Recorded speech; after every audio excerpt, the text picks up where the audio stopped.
দিদি কি বানাচ্ছেন? চায়ের কাপ। চায়ের কাপ, মানে আমরা নিত্যদিন যেই কাপে চা খেয়ে থাকি সেই কাপ হচ্ছে। বাহ,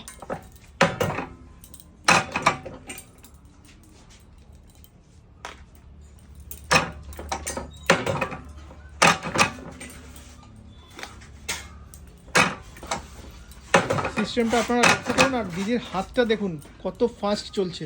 কত বছরের এক্সপিরিয়েন্স দিদি? এই বেশি না, 4-5 মাস ধরে করছে।